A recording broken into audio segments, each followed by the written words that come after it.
PDI Perjuangan dan PKB makin intens membahas nama untuk diusung maju Pilkada Jakarta. PDIP prioritaskan mantan Panglima TNI Andika Perkasa, sementara PKB membuka opsi duet Anies Baswedan Andika Perkasa.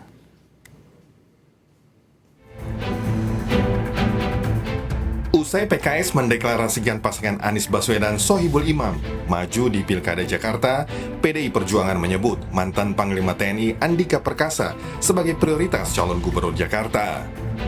Meski demikian, Ketua DPP PDIP Perjuangan Said Abdullah menyebut nama Anies Baswedan tetap dipertimbangkan di Pilgub Jakarta. Kata Said, PDIP tengah berkomunikasi dengan PKB untuk menggolkan calon yang akan diusung di Pilkada Jakarta. Prioritas pertama Pak Andika memang untuk calon gubernur DKI. Tentu tidak tunggal Pak Andika, ada Ibu Risma, diantaranya juga untuk Jakarta. Bahwa pada akhirnya sebagaimana disampaikan oleh Sekjen kami, Pak Hasto Kristianto, bahwa Anies juga menjadi bagian pertimbangan, iya. Anies bagian dari pertimbangan. Oleh karenanya kami juga bertemu dengan Caimin dalam kerangka itu semua. Ketua Umum PKB Muhaimin Iskandar bilang Anies Baswedan masih kandidat calon gubernur terkuat dari partainya. Soal PKS mendeklarasikan Anies Sohibul Imam, kata Caimin, PKB belum ada niat memasangkan keduanya. Caimin mengakui menjalin komunikasi dengan PDIP, termasuk membicarakan peluang mengusung Andika Perkasa. Soal wacana duet Anies Andika, Caimin menjawab, PDIP mau nggak? Kalau PKB DKI kan mintanya Anies, ya tentu kita akan pertimbangkan lebih banyak. Tapi kita masih akan cek soal wakil. Wakil kita masih. Berarti Anies sebagai calon terkuat Gus yang akan diusung. Mengingat DPW juga mengusulkan itu. Iya, terkuat. Ya, pasti akan ada musyawarah ya. Tapi kita belum memiliki niat memasangkan dengan Sohibul Imam. Itu katanya ngajuin nama Andika ya Gus di dalam rapat, di dalam pertemuan dengan Pak Said di Jakarta nanti. Masih diskusi belum, masih ada beberapa Untuk pasangan itu. Itu saya belum tahu PDIP mau nggak. Sabtu lalu, Sekjen PDIP Perjuangan Hasto Kristianto menyatakan PDIP tetap membuka kans mengusung Anies di Pilkada Jakarta.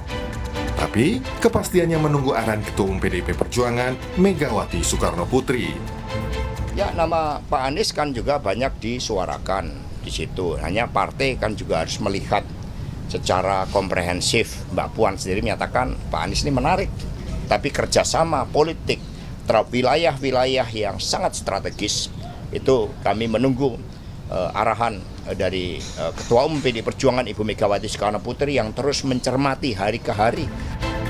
Munculnya nama Andika Perkasa sebagai calon gubernur prioritas PDIP serta komunikasi dengan PKB yang masih menempatkan Anies Baswedan sebagai kandidat cagup terkuat terjadi usai pekan lalu. PKS mendeklarasikan Anies Sohibul Imam maju di Pilgub Jakarta. Sejumlah analis menilai terbuka kemungkinan terbentuk 3 poros Pilkada Jakarta. Tim Liputan Kompas TV. PDI Perjuangan memprioritaskan mantan Panglima TNI Andika Perkasa maju Pilkada Jakarta namun tetap menimbang nama Anies Baswedan sebagai calon gubernur. Bagaimana nasib duet Anies Sohibul Imam yang telah dideklarasikan PKS? Apakah komunikasi intens PDIP dan PKB akan lahirkan poros baru dengan duet Anies Andika?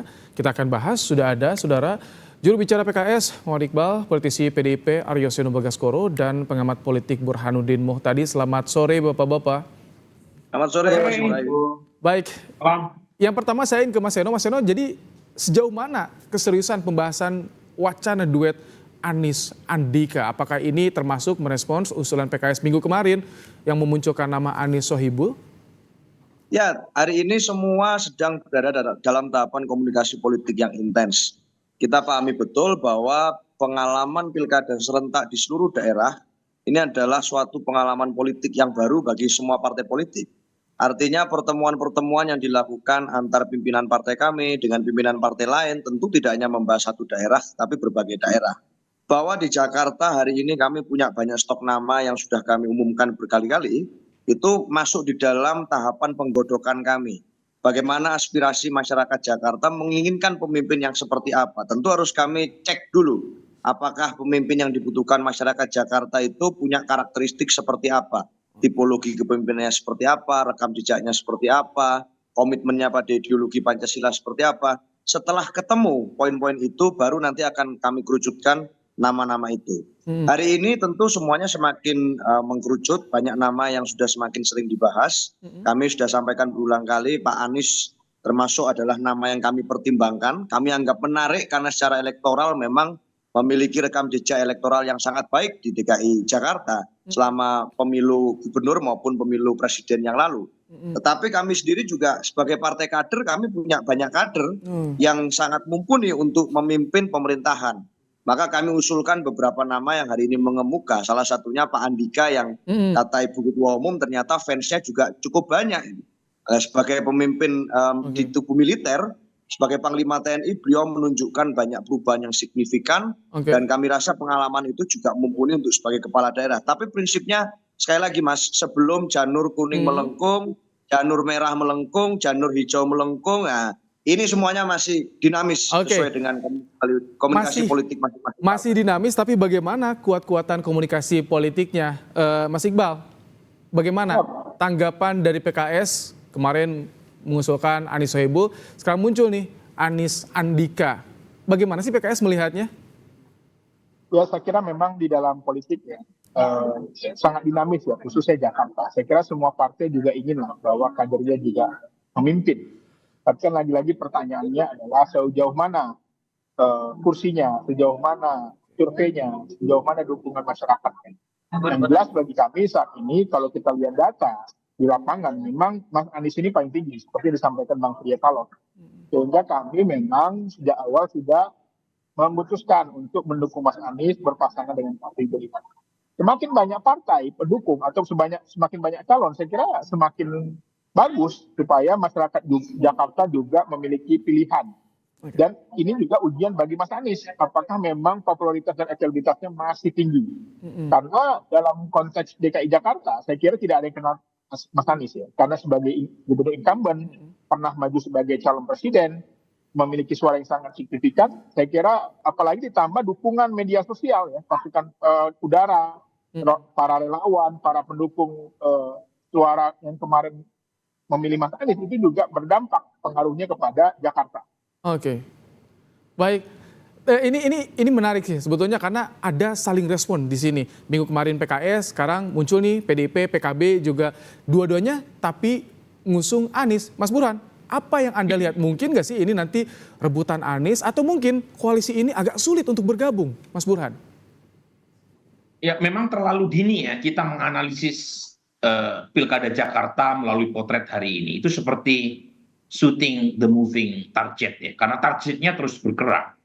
Dan kalau kita mengacu pada pengalaman Pilkada Jakarta sebelumnya, itu detik-detik keputusan elit partai untuk memutuskan cagup cawagup itu umumnya last minute, ya, di injury time semua. Jadi tidak selesai di waktu normal, 45x2 90 menit kalau istilah sepak bolanya. Jadi kalau kita merujuk pengalaman 2017, pasangan Anies Sandi itu betul-betul di ujung sebelum penutupan pendaftaran oleh KPUD, termasuk juga Pak Jokowi. Karena awalnya PD Perjuangan saat itu sempat melirik Fauzi Bowo yang akan diusung di tahun 2012. Tapi poin saya bisa mengerti kalau kemudian partai-partai non koalisi Indonesia Maju itu berebut Anies, karena faktor utamanya adalah faktor elektoral, karena Anies Baswedan elektabilitasnya tertinggi. Nah, masalahnya adalah partai-partai yang ada tidak ada satupun yang cukup kursinya untuk bisa mengusung calon sendiri, dan karenanya pertimbangan elektoral menjadi penting. Masalah berikutnya cuma ada satu kursi yang tersedia buat cawagup. Nah, di situ tarik menarik yang saya kira akan sangat menentukan apakah hasil akhirnya itu Anies dengan Andika atau Anies dengan Sohibul Iman.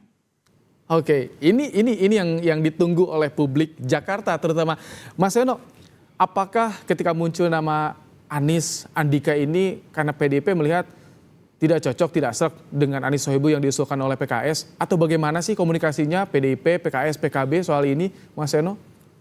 Ya semuanya masih menimbang-nimbang dan belum final. Sekali lagi yang paling menentukan hari ini adalah bahwa komunikasi politik harus dilakukan. Faktanya sesuai yang disampaikan Prof. Burhan, tidak ada satupun partai politik yang bisa mengusung sendirian tanpa mengajak partai politik yang lain. Artinya di sini harus ketemu nih penyesuaian-penyesuaian antar gagasan, antar kesamaan, antar platform. Lalu kita mencari figur yang paling sesuai. Bagaimana Jakarta ke depan akan dirancang. Nah, apakah kemudian kami punya persoalan dengan misalnya usulan nama lain? Masalahnya satu sebenarnya, Mas. Kami juga sebagai partai politik punya tanggung jawab konstitusional untuk kemudian mendudukkan kader-kader kami sebagai prioritas di jabatan-jabatan publik. Tentunya menjadi sah di tahapan hari ini yang semuanya masih sangat cair.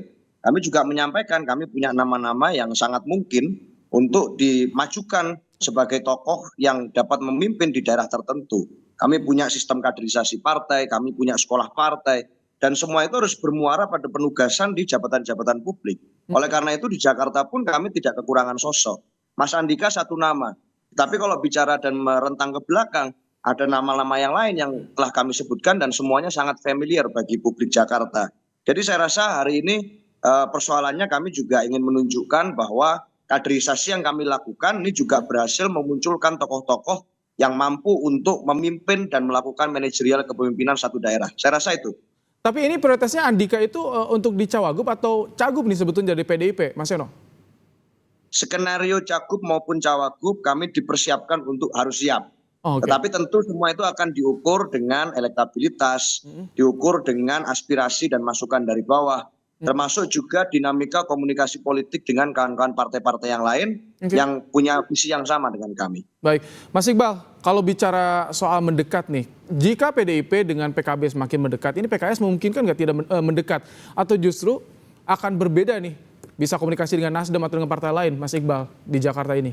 Saya kira dari hasil komunikasi kami dengan Bang Surya Paloh dan statement-statement Bang Surya Paloh, saya kira memang Nasdem saat ini memang sudah bulat sepertinya dugaan kami ya, dari hasil komunikasi kami dengan PKS untuk mendukung Mas Anies. Dan Nasdem dan PKS kan cukup ya. Artinya kalau PKS sebagai partai pemenang, tentu saja juga wajar saja kalau mengusulkan kadernya. Dan Mas Anies kan juga salah satu pendiri deklarator Nasdem juga. Gitu. Jadi saya kira banyak pertimbangan lah ya. Bukan berarti Mas Anies ini juga kader PKS. Karena apa? Karena stigma ini muncul karena sejak awal memang PKS yang mengusulkan Mas Anies ketika pilkada di Jakarta. Jadi saya kira sah-sah saja teman-teman PKB memiliki calon ya, termasuk dengan mendukung Mas Anies. Kami sangat bersyukur dan sangat welcome sekali untuk berdiskusi dan berkomunikasi. Okay. Tetapi bagi kami majunya Sohibul Iman sebagai wakil itu adalah harga mati. Oke. Sohibul Iman, wakil harga mati, tapi siapa nanti yang paling berpotensi yang bisa mengusung Anies Baswedan di Pilkada Jakarta dan bagaimana kemungkinan poros yang terbentuk? Kita akan bahas usai jeda. Mas Burhan, Mas Iqbal, Mas Seno tetap bersama kami di Kompas Petang. Masih membahas soal peta koalisi Pilkada Jakarta di Kompas Petang sore hari ini. Masih bersama kami ada M. Iqbal, jubir PKS, ada Aryo Seno Bagaskorul, politisi PDIP, dan Mas Burhanuddin Muhtadi, pengamat politik. Mas Burhan. Ya. Tadi sudah disinggung Sohibul Iman harga mati oleh PKS tuh. Bagaimana nanti kira-kira siapa sih parpol yang paling berpeluang untuk bisa mengusung Anies Baswedan di Jakarta nanti, Mas? Saya sih tidak terlalu khawatir ya Anies Baswedan untuk mendapatkan tiket di Jakarta. Tetapi PR buat Anies itu bukan sekedar mendapatkan tiket untuk maju, tetapi harus menang.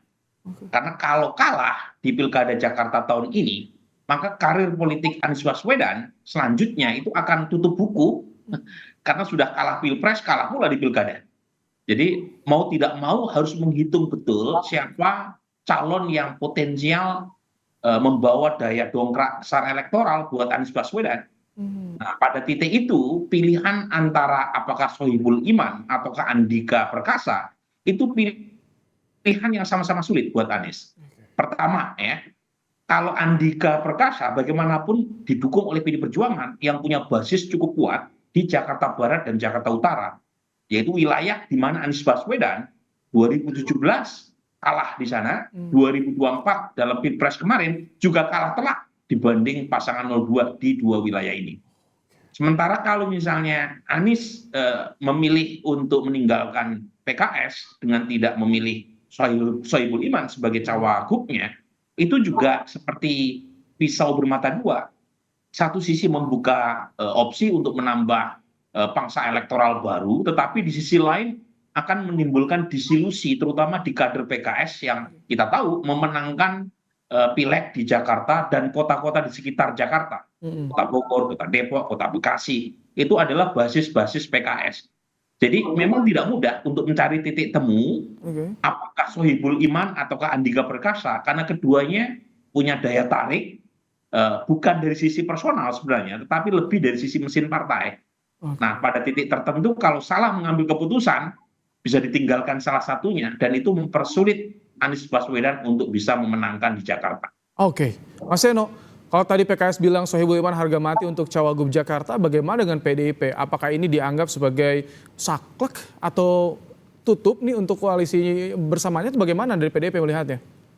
Ya, saya rasa kalau bicara dalam konteks komunikasi politik, ngopi-ngopi, ketemu secara informal maupun semi formal, saya rasa itu semua masih sangat mungkin dilakukan terkait dengan komposisi dukungan maupun paslon di dalam Pilgub DKI Jakarta besok. Kenapa? Karena ya sampai hari ini belum ada penutupan pendaftaran. Kita melihat misalnya dari pengalaman Pilpres pun nama-nama calon yang muncul pada saat bertanding berbeda sama sekali dengan yang dibahas beberapa bulan sebelumnya. Di Pilgub yang lalu pun juga sama. Di Pilpres misalnya nama-nama Ridwan Kamil, Erick Thohir, AHY, nama-nama tokoh yang muncul di awal ternyata sama sekali berbeda. Yang muncul justru Profesor Mahfud MD, kemudian Mas Gibran, dan satu lagi adalah Caimin. Artinya semuanya sangat mungkin berubah di injury time. Tetapi saya harus ingat betul bahwa di dalam pilkada itu ada banyak variabel yang saling mempengaruhi satu sama lain. Unsur ketokohan yang pertama menjadi penting. Bagaimana tokoh tersebut sudah memiliki akar kesejarahan yang penting dan punya pengalaman di Jakarta. Selain itu dukungan partai politik yang juga meluas. Bagaimanapun kami tentu bicara dua hal. Selain how to win juga setelah menang nanti mau apa ini di Jakarta. Mau memimpinnya seperti apa. Dengan pengalaman panjang publik sekarang bisa berkaca. Oleh karena itu kami berhati-hati dan akan mempertanggungjawabkan pilihan politik kami. Oke, Pak Iqbal, kalau misalkan emang tadi Anda sebutkan yang pertama mengusung Anies adalah PKS. Tapi jika Anies ternyata memilih PDIP dan juga PKB untuk bersama di koalisi untuk di Jakarta, nanti PKS bagaimana? Apakah akan ke Kim? Ada komunikasi arah ke sana juga tidak, Pak Iqbal? Ya, saya kira kan kami berani mendeklarasikan karena sudah ada komunikasi ya, sudah ada approval, termasuk dengan Bang Surya Paloh dan teman-teman Nasdem. Jadi kami optimis bahwa proposal yang kami ajukan disetujui dan tentu saja kami sebagai partai politik justru yang menentukan ya, mau berlayar atau tidaknya seseorang itu. Jadi bukan kita justru nurut seseorang, justru kitalah yang menentukan. Maka syarat bagi kami pilihannya dua, masuk PKS atau ambil calonnya wakil dari PKS, kan simpel ya. Dan sepertinya Mas Anies tidak memilih pilihan yang pertama. Kalau tidak memilih pertama, tentu saja pilihan kedua. Dan ini sudah kami komunikasikan. Makanya Mas Anies sudah merespon di media sosialnya ketika beliau lagi di Eropa bahwa beliau berterima kasih dan akan memfollow up proposal ini. Oke, Mas Burhan, kalau bayangannya dengan kondisi seperti saat ini, kira-kira akan terjadi berapa poros nih di Jakarta? Nah, kalau PKB dan PDIP tak bisa ambil Anies, kandidat yang kuat, yang potensial siapa untuk Anda, Mas Burhan? Ya, ada kemungkinan 3 poros kalau melihat konstelasi per hari ini ya. Poros pertama tentu poros koalisi Indonesia Maju. Poros kedua sejauh ini ya antara PKS dengan Nasdem. Dan yang ketiga masih terbuka kemungkinan Mas Aryo Seno berkoalisi dengan PKB. Nah, kalau misalnya itu yang terjadi ini polarisasi 3 kubu dan kemungkinan akan masuk di putaran kedua karena RUU DKJ masih mensyaratkan 50% per satu buat calon yang bisa menang dalam satu putaran dan itu sepertinya sulit kalau skenario 3 poros terjadi. Nah, pertanyaan penting yang mungkin perlu diajukan adalah apakah misalnya gitu ya ketika Sohibul Iman dipatok sebagai harga mati, pertanyaannya apakah PKS membuka opsi untuk bergabung dengan koalisi Indonesia Maju, terutama dalam konteks Pilkada Jakarta. Dan kalau itu yang terjadi, itu memperberat langkah Anies Baswedan untuk menang. Karena bagaimanapun ada ada ini ya, ada semacam irisan basis antara Mas Anies dengan basis PKS. Mungkin sebagian besar basis PKS sekarang preferensinya ke Anies Baswedan. Tetapi kalau misalnya PKS memutuskan mendukung Ridwan Kamil yang diusung oleh Koalisi Indonesia Maju, sedikit banyak ya ada basis PKS yang lari ke Ridwan Kamil, dan itu akan memecah ya, suara buat Anies Baswedan. Dan kalau itu terjadi, itu betul-betul bencana ya buat Anies Baswedan. Oke, Mas Burhan, jadi faktor yang bisa jadi pengaruh terhadap poros atau peta politik di Pilkada Jakarta nanti termasuk tadi tawaran untuk gabung Kim, atau juga termasuk soal kursi ketua DPRD DKI ini akan menjadi instrumen untuk negosiasi?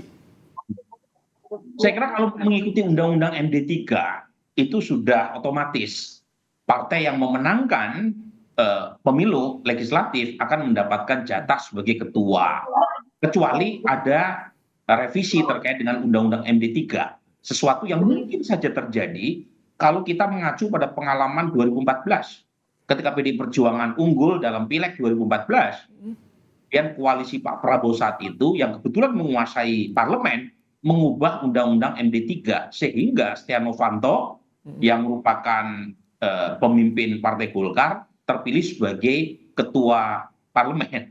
Nah, kemungkinan itu apakah bisa terjadi? Bisa saja. Apalagi meskipun PDI Perjuangan sekarang menang di 2024, itu mayoritas partai sekarang berada di koalisi pemerintah. Nah, artinya ya bisa saja itu menjadi bagian dari semacam negosiasi atau deal ya. Yang kedua yang mungkin yang bisa itu adalah ini kompensasi terutama di pilkada lain. Kan kita tahu ini ada ratusan pilkada dilakukan dalam satu waktu. Jadi kalau misalnya deal terkait dengan cawagup tidak bisa dibungkus untuk mengakomodasi semua elit partai karena kursi yang tersedia cuma satu, kan bisa saja misalnya PDI Perjuangan tidak mendapatkan posisi sebagai cawagup Anies, tetapi PKS mendukung calon yang diusung oleh PDI Perjuangan di tempat lain. Jadi saya kira partai itu akan punya banyak cara untuk mencari titik temu, dan salah satunya adalah barter dukungan, terutama dalam konteks pilkada yang dilakukan di banyak tempat. Oke, Mas Seno, kalau kita melihat dari barrier komunikasi untuk mengusung Anies ini salah satunya ke PKS yang paling tebal ya. Apakah sudah berkomunikasi PDIP dengan PKS soal ini? Atau kapan akan komunikasi, Mas Seno? Ya, kami terus melakukan komunikasi politik dengan semua pihak. Artinya hari ini kan semuanya masih belum ada kepastian secara hukum. Kenapa? Karena belum mendaftar secara resmi ke KPU. Artinya masih ada beribu kemungkinan atas apa yang akan terjadi di Pilkada DKI Jakarta nantinya. Kami semua berharap tentu akan kemudian menemukan titik temu yang baik. Tetapi apapun itu kami disiapkan dengan berbagai potensi, opsi ataupun skenario. Kami tidak anti dengan skenario-skenario tertentu yang hari ini mungkin belum muncul. Apakah hari ini akan ada 2 poros atau 3 poros, atau kembali ke skenario awal di mana kami meramu nama-nama yang sudah kami umumkan, semuanya itu masih sangat mungkin. Yang pasti jawaban kami adalah tetap sama, calon yang kami usung adalah calon yang akan dapat kami pertanggungjawabkan kepada publik dan dapat memenuhi aspirasi masyarakat yang kami ukur berdasarkan elektabilitas. Prinsipnya tetap di situ, Mas Ibrahim. Oke, kalau DPKS bagaimana? Sudah membuka komunikasi dengan PDIP, dengan PKB soal ini untuk mengusung Anies di Jakarta, termasuk juga apakah bisa nanti terima untuk berbagai skenario yang muncul? Baik, Iqbal. Ya, saya kira pimpinan juga sudah berkomunikasi ya dengan teman-teman PKB, PDIP. Tentu saja ini menjadi salah satu kemampuan yang harus kami lakukan untuk bagaimana proposal ini bisa berjalan dengan baik. Untuk itu memang semuanya masih dinamis, tetapi kami memiliki syarat, yang memiliki sebuah mimpi, harapan ya, agar kader kami kali ini bisa berlayar khususnya dengan Mas Anies Baswedan. Dan itu wajar saja, karena kami sebagai pemenang pemilu, kami sebagai partai politik yang sudah menguasai Jakarta sejak 2004 sudah pernah menang, dan kali ini kami menang lagi. Itu selalu saja hal yang wajar. Kecuali kami kursinya sedikit, nggak punya tokoh, pengen maju, itu nggak wajar. Tapi kami memiliki banyak stok kader. Apalagi yang kami munculkan ini seorang teknokrat. Bang Burhan tentu tahu tentang Pak Sohibul Iman. orang yang sangat terjaga integritasnya, akademisi, teknokrat, lama di luar negeri, mantan ASN juga, pengalaman sebagai presiden partai, pernah menjadi wakil ketua DPR RI, yang ini tentu saja bukan kaleng-kaleng. Oke, tapi kalau Mas Burhan membacanya bagaimana daya tawar dari PDIP, PKS, dan juga PKB nih di Jakarta ini seperti apa daya tawar masing-masing parpol ini dan siapa yang bisa paling diuntungkan tentunya nanti dengan mengusung Anies Baswedan nih, Mas Burhan? Ada dua ya daya tawar yang dimiliki oleh politisi siapapun politisi tersebut dan berasal dari partai politik manapun. Yang pertama adalah daya tawar dari sisi elektoral secara personal. Jadi siapapun calon kalau elektabilitasnya kompetitif, punya potensi untuk membawa kepada kemenangan, dia punya daya tawar. Meskipun politisi tersebut tidak terafiliasi dengan partai politik manapun.